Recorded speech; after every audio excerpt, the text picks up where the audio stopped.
آپ کو آپ کا سینہ چاک کیا اور آپ کے دل کو آب زمزم کی پانی سے دھویا. دھونے کے بعد سونے کے دست میں رکھ کر کے اس کو دھوتے ہیں اور دھونے کے بعد نور علم اور نور حکمت سے اسے بھر دیتے ہیں اور بھرنے کے بعد پھر آپ کا دل آپ کے سینے میں رکھ دیتے ہیں. اس کے بعد نبی کونین صلی اللہ تعالی علیہ وسلم براق پر سوار ہوتے ہیں اور آپ چل دیتے ہیں. جا رہے ہوتے ہیں. کتنی تیز رفتار تھی آپ کو پتا ہے. آپ کی رفتار یہ ہے کہ 2,60,000 میل کی دوری سے بھی آگے آسمان ہے کہ جہاں آپ کی نظر پہنچتی ہے. مصطفیٰ کے سواری کا حال یہ تھا کہ جہاں تک نظر پہنچتی تھی اس سواری کا پہلا قدم وہاں تک پہنچتا ہے. مصطفیٰ جانے رحمت اب اس سواری پہ سوار ہوتے ہیں اور آپ اپنا سفر جاری فرماتے ہیں. راستہ میں جاتے ہیں تو دیکھتے کیا ہے؟ موسیٰ علیہ السلام کی قبر نظر آتی ہے. حضرت موسیٰ کلیم کی قبر نظر آئی. آپ نے کہا السلام علیکم ورحمۃ اللہ وبرکاتہ، لیکن قبر سے جواب نہیں آتا ہے. آپ کو پتا ہے سلام کرنا سنت ہے، جواب دینا واجب ہے. قبر سے آواز نہیں آتی ہے. مصطفیٰ جان رحمت سوچتے ہیں آخر وجہ کیا ہے، ماجرا کیا ہے. آخر نبی ہیں اور قبر سے سلام کا جواب نہیں آ رہا ہے. تو مصطفیٰ جان رحمت براق سے پیچھے تشریف لاتے ہیں اور جب دیکھتے ہیں نگاہ نبوت سے دیکھا تو قبر میں موسیٰ کلیم نماز پڑھ رہے تھے. اللہ اکبر. دیکھو زندگی بھر دنیا میں نماز پڑھتے ہی رہے. نماز سے کتنی محبت تھی کہ دنیا سے جانے کے بعد قبر میں نماز پڑھ رہے ہیں. آج ہم کہتے ہیں کہ ہم مسلمان ہیں، عاشق مصطفیٰ ہیں، محب مصطفیٰ ہیں، لیکن حال یہ ہے کہ ہماری مسجدیں خالی نظر آتی ہے. کیسے آپ اللہ کے محبوب بن سکتے ہیں؟ کیسے آپ اللہ کے برگزیدہ بندہ بن سکتے ہیں جب دنیا میں آپ کو نماز سے محبت نہیں ہے؟ کیا دنیا سے جانے کے بعد آپ کو محبت ہوگی نماز سے؟ نماز پڑھیے. ارے نماز اتنی بڑی عظیم عبادت ہے کہ نماز کے بارے میں کہا گیا ہے کہ نماز الصلاۃ معراج المومنین، نماز مومنوں کی معراج ہے. نبی کی معراج یہ ہوئی کہ عرش پر جا کر کے رب کا دیدار فرمایا ہے اور امتی کی معراج یہ ہے کہ نماز پڑھ لے تو اس کی معراج ہو جاتی ہے. لیکن آج نمازوں سے دور ہے. الغرض نبی کونین وہاں سے سفر کرتے ہوئے مسجد اقصی میں پہنچتے ہیں. وہاں جانے کے بعد دیکھتے ہیں کہ جتنے بھی انبیاء کرام تھے سارے انبیاء کرام بیت المقدس میں موجود ہیں. آپ وہاں جاتے ہیں، نمازیں پڑھے. نماز پڑھانے کے بعد پھر وہاں سے آگے سفر طے ہوتا ہے. جب جبریل امین حضرت نبی کونین کو لے کر کے آگے چلے تو آسمان کا دروازہ سارا بند. جب سارے دروازے بند تھے تو جبریل امین نے آواز لگائی دروازہ کھولا جائے. کہا کون ہے؟ کہا جبرائیل ہوں. دروازہ نہیں کھلتا. کہا آپ کے پاس اور بھی کوئی ہے؟ کہا ہاں نبی کونین محمد رسول اللہ صلی اللہ تعالی وسلم ہیں. پھر اس دروازے کو کھولا جاتا ہے کیونکہ اس شب میں رب کا حکم تھا کہ آسمان کے سارے دروازے بند کر دیا جائے. اگر کھلا رہے گا تو صرف ایک ہی دروازہ کھلا رہے گا، جس دروازے سے مصطفیٰ آئیں گے اسی دروازے سے مصطفیٰ کو لے گیا. آگے بڑھتے ہیں. جب آسمان کے آگے بڑھے تو دو آسمانوں کے بیچ میں کیا دیکھتے ہیں کہ ایک فرشتہ ہے جو رب کا بڑا ہی مقرر فرشتہ تھا. اللہ تبارک و تعالیٰ نے اس فرشتے کی خدمت کے لیے ہزاروں فرشتے لگا رکھے. رب کائنات نے اس ایک فرشتہ کے لیے ہزاروں فرشتے رکھ دیا تھا تاکہ وہ اس کی خدمت کرے. اس کے چاروں طرف فرشتے تھے. فرشتہ مقرر فرشتہ تخت پر بیٹھا ہے اور اس کے ارد گرد ہزاروں فرشتے ہیں. مصطفیٰ جا رہے ہیں، مصطفیٰ جا رہے ہیں. جب آگے بڑھے اللہ نے پہلے سارے آسمانوں کو سجانے کا حکم دیا تھا، جنت کو سجانے کا حکم دیا تھا، فرشتوں کو حکم دیا تھا کہ میرا حبیب آئے میرے پاس ادب کرنا، اس کی جو فرشتہ تھا، جو مقرب فرشتہ تھا، اس نے تعظیم نہیں کی۔ انجام یہ ہوتا ہے کہ مصطفیٰ آگے بڑھے اور وہ فرشتہ کے اوپر اللہ کا عذاب نازل ہوتا ہے اور اس کے پر جل جاتے ہیں اور پھر وہ کوہ قاف کے ایک جزیرے میں پھینک دیا جاتا ہے۔ پتہ یہ چلا کہ جب بڑی ہستی آئے، بڑا انسان آئے، تو ہم چھوٹے بڑے کا ادب کریں، چھوٹے بڑے کی تعظیم کریں۔ آج ماحول اتنا گندا ہو چکا ہے، باپ کھڑا ہوتا ہے، بیٹا کرسی پر بیٹھا رہتا ہے، باپ کہیں کھڑا ہو سلام کرنے کے لیے تیار نہیں ہوتا ہے۔ لوگوں، ادب اور تہذیب ایک ایسی چیز ہے، انسان اگر ادب کو بھلا دیا تو انسان ناکام ہو جاتا ہے۔ تو ہمیں چاہیے کہ ہم ادب کا خیال رکھیں۔ الغرض نبی کونین آگے بڑھے، رب کی بارگاہ میں پہنچے، تو رب کی بارگاہ میں پہنچنے کے بعد مصطفیٰ نے آداب و تسلیم پیش کیا۔ کیا؟ التحیات للہ والصلوات والطیبات، جو آج ہم نماز میں پڑھتے ہیں، تحیات پڑھتے ہیں، یہ تحفہ نبی کونین نے رب کی بارگاہ میں پیش کیا کہ میری قولی عبادت، میری فعلی عبادت اور میری مالی عبادت، ساری عبادت مولا میں تیرے لیے لے کر حاضر ہوا ہوں۔ جب حبیب رب کی بارگاہ میں جب یہ تحفہ پیش کرتا ہے تو رب کائنات فرماتا ہے، اے میرے حبیب، تو نے میرے لیے 3 تحفے لے کر کے آیا ہے، میں بھی تجھے 3 تحفہ عطا کرتا ہوں۔ رب کائنات نے پھر 3 تحفہ پیش کیا۔ السلام علیکہ ایھا النبی ورحمت اللہ وبرکاتہ، سلامتی کا تحفہ، رحمت کا تحفہ، برکت کا تحفہ، 3 تحفے عطا فرماتا ہے۔ اور پھر اس کے بعد ہوتا کیا ہے؟ اللہ تبارک و تعالیٰ کے پیارے رسول فرماتے ہیں، حدیث پاک میں آیا ہے، قد اوحى اللہ یا محمد انا وانت وما سوا ذلك خلقته لاجلک۔ اے پیارے حبیب، اب یہاں صرف میں ہوں اور تو ہے، اس کے علاوہ جو کچھ بھی ہے سب میں نے تیرے لیے پیدا کیا ہے۔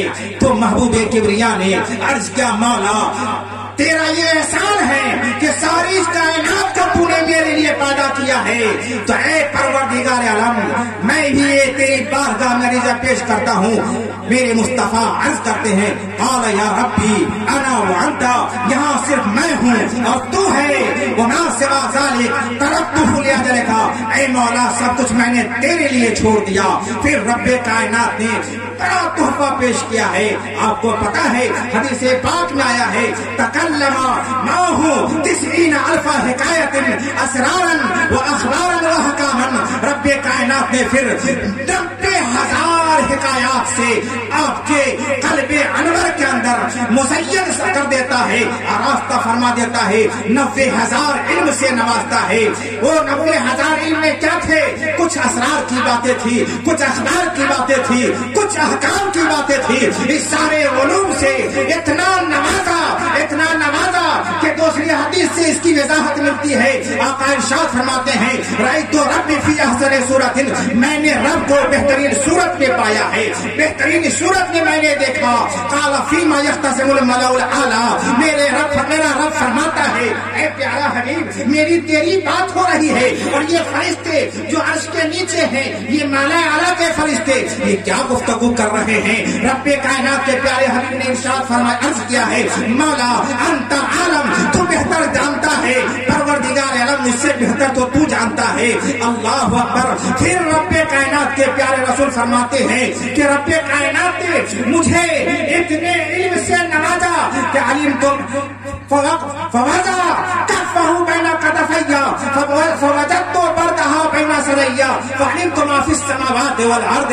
فرماتے ہیں میرے آقا کہ اس کے بعد رب کائنات نے اپنا دستے قدرت میرے دونوں شانوں کے درمیان رکھا، میں نے ٹھنڈک محسوس کی اور پھر میں نے جو کچھ بھی زمین و آسمان میں ہے سب کچھ جان لیا۔ اللہ تبارک تعالیٰ نے اپنے حبیب کو ساری کائنات کا ما کان و ما یکون کا علم سے نواز دیا۔ پھر مصطفیٰ جان رحمت وہاں سے ایک تحفہ نماز کا لے کر کے سورہ گائے بکرا کا لے کر کے اور اس ساری چیزوں کو لے کر کے اس روئے زمین پر تشریف لاتے ہیں. اللہ تبارک و تعالی ہمیں اپنے نبی کونین صلی اللہ علیہ وسلم کی غلامی کرنے کی اور ان کی محبت میں مرنے جینے کی توفیق عطا فرمائے. وآخر دعوانا ان الحمدللہ رب العالمین. استغفر اللہ تعالی ربی من کل ذنب واتوب الیہ. السلام علیکم ورحمۃ اللہ وبرکاتہ.